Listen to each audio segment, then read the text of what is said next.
What if Adam was never the real problem? For generations, many Christians have looked at Adam as the central figure responsible for humanity's fall. After all, it was Adam who received God's command directly. It was Adam who stood in the Garden of Eden when sin entered the world. And according to St. Paul, sin and death entered humanity through one man. But what if Adam was never the real problem?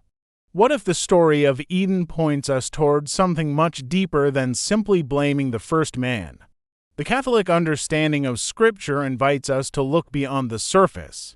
The story of Adam is not merely about one historical mistake. It is a revelation of the human condition, a mirror reflecting the struggles of every generation.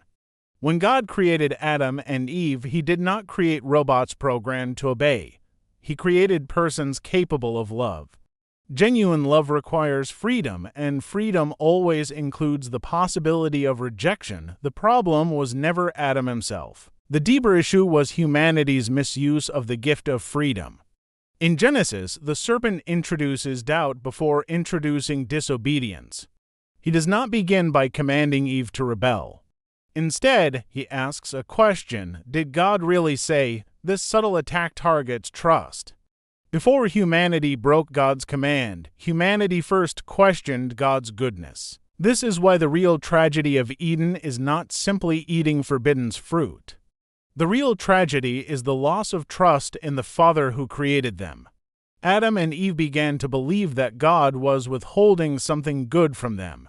They started viewing God not as a loving Father but as a rival. That temptation remains alive today. Every time we choose sign, we repeat the same pattern. We convince ourselves that God's commandments limit our happiness. We imagine that true freedom exists outside His will. Yet every sin eventually reveals the same painful truth: separation from God never delivers what it promises. From a Catholic perspective, Adam represents all humanity.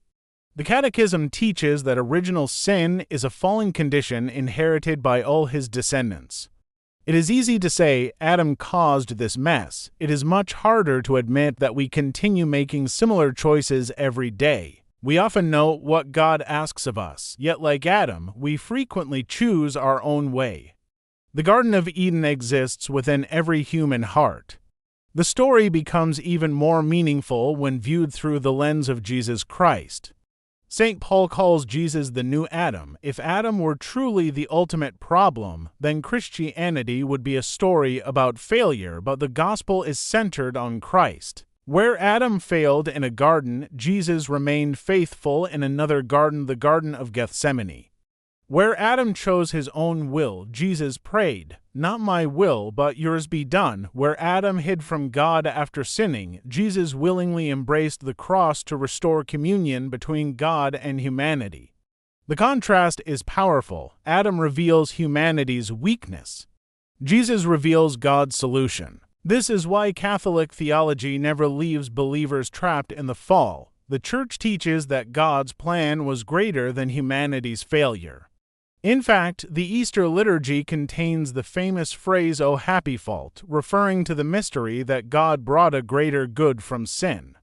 Perhaps Adam was never the real problem because the true battle was always about the human heart. Throughout salvation history, God repeatedly reaches out to His people.